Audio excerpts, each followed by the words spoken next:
Make sure you check out my website, analysisplayground.com. Here you can find daily highlights when the season starts, NBA rookie analysis, NBA breakdown, and NBA tributes only exclusively on analysisplayground.com. Make sure you sign up to become a member and sign up to the email address so you can get daily updates without you having to check the website every day. Well, Analysis coming to you with another Western Conference team, the team that got the most hype going into the season. They won 45 games and barely missed the playoffs after their best three players, they top three players, all went down last year. Talk about bad luck. Like they top three player, all three of them went down with major surgeries last season, and they still won 45 games. So it looks up this season. The only difference is they got a new coach.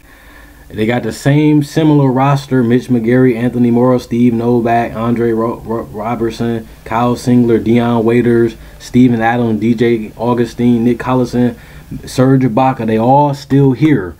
They got the chemistry. They got a new coach that's going to diversify their offense. And I'm liking right now what OKC can do. Kevin Durant is in his contract year, so you know he's going to want to make a statement that he's healthy, he's ready for the max contract, that he's the #1 player in the league like I promoted him to be.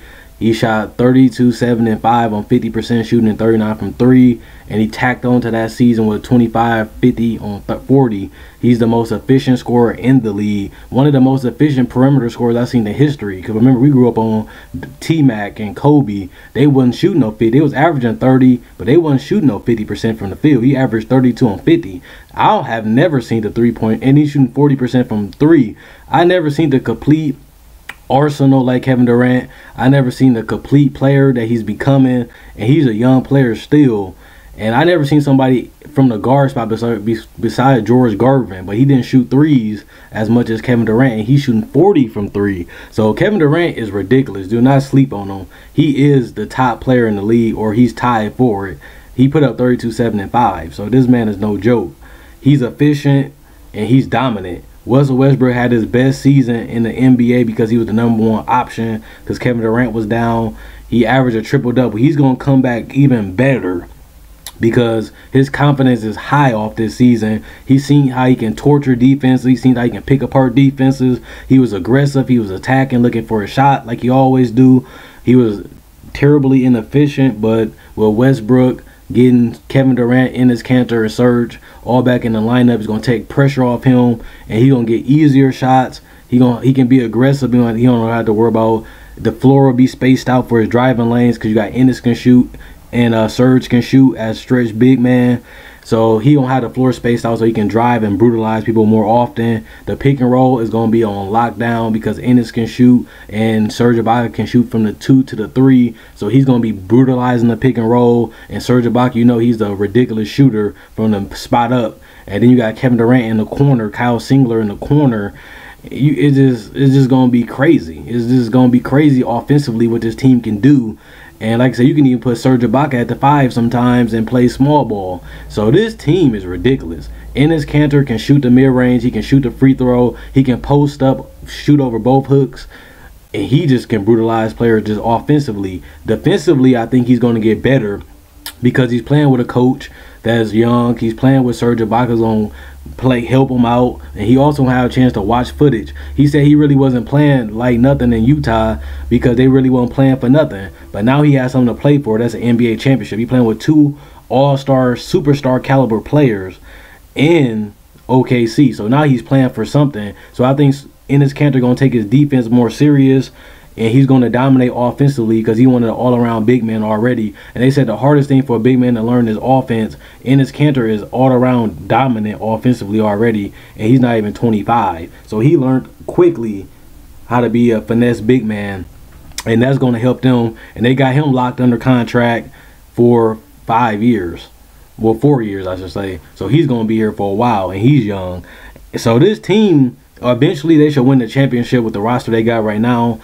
They would be the second favorite. Like I said, I think Kevin Durant is going to be hungry this year. He's going to prove that he's the best. He haven't been in the finals since 2011, so I think he got that in the back of his mind. He want to win MVP. I had Kevin Durant winning MVP because I can see OKC finishing first in the West, which will give KD a chance to win MVP because he's so efficient, he's so dominant offensively. His numbers always going to be there. They just got to have the record to be there, so that way he can get the MVP vote, which I think he will get this season. So I think everything roster-wise is put in place. But the thing with OKC, they just can't stay healthy enough because they play so many minutes. Now they finally got some depth. Now they can finally let their starters get some rest, even in the playoffs. They don't have to play them so hard. They don't have to play them so much. And I think that's going to preserve them for the playoffs. And they're going to be able to be healthy this season. So I do have OKC and the Spurs as the number 1-2 teams in the Western Conference Finals. It's pick your poison. You already know who's going to win the series. I got the Spurs winning it, but I can see OKC winning it because Kevin Durant can go in his Dirk Nowitzki mode in 2011. He can go in his LeBron mode and just take over the playoffs and say, I will not lose. I want an NBA championship. This is the only thing I don't got on my resume, and that's why I was telling people this season. You may not heard it, but I was telling people, can you bet against KD? He said he was the best player in the world. He came out and proved that he got the MVP, 32-75, and 40% from the three-point line. He went down last year. He's in his contract year. He want to prove that he the best. All he talked about, he won a championship. So this season we going on that KD with the roster. This is the best roster he ever played with. And this is the most talented offensive team he ever played with versatility-wise, and all the different lineups and matchups they can cause. So this roster is ridiculous, and OKC going to do some special things this year if Billy Donovan can get the offense running, which should be easy because he can just take a lot of things Scott Brooks did before he got fired, because Scott Brooks had a free-flowing offense before he left, but he just didn't have Serge and Kevin Durant in there, so you couldn't really see what it was going to be because they both went down. So I like this. I like what OKC doing. I think they easily going to be a contender, and I can see them winning a championship with this roster, even with Enes Kanter as their big man center. They say he's terrible defensively, but he got all summer to work on his defense. He got all summer to prepare, and he knows how they going to play him in pick and roll. He knows what they're going to do, so he can work hard on that area. They're going to be a hard team to beat, and I like this team on paper. You know, I can see them winning the championship. I can see them going far in the playoffs. And like I said, this is the year of KD, contract year, coming off injury.